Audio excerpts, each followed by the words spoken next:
அனைவருக்கும் வணக்கம். நான் உங்கள் நிரோஷ்.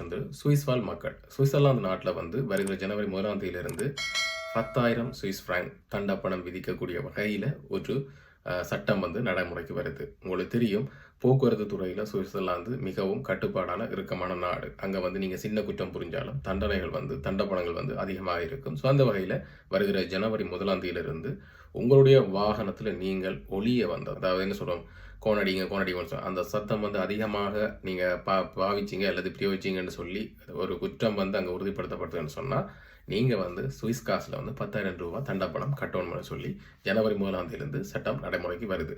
உங்களுக்கு தெரியும், ஏற்கனவே கடந்த 2004 செப்டம்பர் மாதம் ஒரு மோட்டர்வேயில், அதாவது பாதையில் வேகத்தை அதிகரித்ததாக அல்லது அவை ட்ரெயில் கேட்டிங்கில் அந்த குற்றத்தை புரிஞ்சுன்னு சொல்லி அவருக்கு 10,000 சுவிஸ் பிராங்க் தண்டப்பணம் விதிச்சிருந்தது. அது அந்த சட்டத்தின் கீழே. அதாவது நார்மலாக பார்த்தீங்கன்னு சொன்னால் இலங்கை காசில் 32 லட்சம் 33 லட்சம் ரூபா காசு தண்டப்பணம் ஒரு சின்ன ஒரு குற்றத்துக்காக. அதே போல தான் இந்த ஜனவரி 1ஆம் தேதியிலிருந்து இந்த ஒளி சத்தம் நீங்கள் குறிப்பிட்ட அளவுக்கு மேலதிகமாக கனநேரம் பிரயோகிச்சாலோ அல்லது மற்றொருவருக்கு டிஸ்டர்பாக இருந்தான்னு சொல்லி இது உறுதிப்படுத்தப்பட்டு அல்லது கம்ப்ளைண்ட் பண்ணப்பட்டு அல்லது போக்குவரத்து துறையினர் அதாவது போலீஸார்னால நீங்கள் பிடிக்கப்பட்டாலோ உங்களுக்கு இந்த 10,000 சுவிஸ் பிராங்க் தண்டப்பணம் சொல்லி அறிவிக்கப்பட்டிருக்குது. அதோட சேர்த்து உங்களோட ஓட்டுநர் உரிமமும் பறிக்கப்படும். அதோட சேர்த்து இன்னொரு செய்தி முன் வச்சுக்காங்கன்னு சொன்னால், ஏற்கனவே நடைமுறையில் இருக்க ஒரு சில சட்டங்கள் நிறைய பேருக்கு தெரியலன்னு சொல்லி, அதாவது நீங்கள் சுவிட்சர்லாந்தில் நகர பகுதிகளில் டவுன் சைட்னு சொல்லுவோம், டவுன் ஏரியாவுக்குள்ள ஒவ்வொரு எல்லை கட்டுப்பாடு இருக்குது, இந்த வீதியில் இப்படி இந்த வீதியில் இப்படின்னு சொல்லி.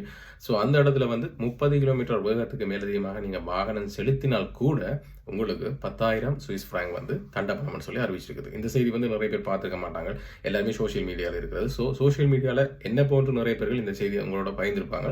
ஸோ உங்களோட எது கண்ணில் படுதோ அதை உங்களோட உறவுகள் நண்பர்களோட கட்டாயம் ஷேர் பண்ணணும், ஏன்னா அவங்களும் தெரிஞ்சு கொள்ளணும். ஏன்னா நிறைய பேர் அறியாமையின் காரணமாக தான் இப்படியான தண்டப்பணங்களை போய் கட்ட போகிறது. ஸோ இப்படி ஒரு புதுச்சேரி வந்திருக்கு. ஜனவரியிலிருந்து 10,000 சுவிஸ் பிராங்க் தண்டப்பணம் இருக்குது. இப்படி கோன் சத்தத்தை, அதாவது ஒளியை பெருசாக நாங்கள் பிரயோகிச்சாலோ மற்றவர்களுக்கு அது இடையூறாக இருந்தாலோ எங்களுக்கு 10,000 சுவிஸ் காசு ஃபைன் என்று சொல்லியிருக்காங்கன்னு சொல்லி மற்றவங்களுக்கு எடுத்து சொல்லுங்கள். இந்த வீடியோ கையோட ஷேர் பண்ணி விடுங்க.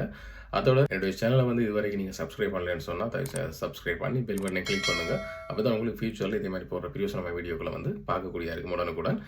அது மட்டும் இல்லை, என்னுடைய வலைதளமான எங்களுடைய கம்பெனி வெப்சைட்டான நரிக்களம்.com இருக்குது. ஸோ அங்கே போய் பார்த்தீங்கன்னு சொன்னால் எல்லாமே தமிழில் மோடிஃபை பண்ணியிருக்கு. நிறைய பேர் சஜஷன் ஆங்கிலம் தெரியாமல் என்ன செய்யணும்னு சொல்லி தமிழில் தான் எல்லாமே இருக்குது உங்களுக்கு. ஸோ அங்கே போயிட்டு உங்களுக்கு தேவையான விஷயங்களை நீங்கள் தெரிஞ்சு கொள்ளலாம், அறிஞ்சு கொள்ளலாம். எல்லா நியூஸும் அங்கேயும் பிரசுரிக்கப்படுறது. நல்ல தேவைப்பாடுடைய வலைதளமாக தான் அதை நாங்கள் தயாரித்து கொண்டிருக்கோம். இன்னும் ஃபியூச்சரில் உங்களுக்கு வேலை வாய்ப்பு தொடர்பான வசதி வாய்ப்புகள் எல்லாம் அங்கே நாங்கள் அமைச்சு தர்றதுக்கு தயாரில் இருக்கிறோம். அதாவது மோடிஃபிகேஷன் நடந்துருக்கு. ஸோ வருகிற ஜனவரியிலிருந்து உங்களுக்கு அது கிடைக்கக்கூடிய இருக்கும். ஸோ தொடர்வுங்கிற நம்பிக்கையோட மீண்டும் ஒரு வீடியோவில் சந்திப்போம்.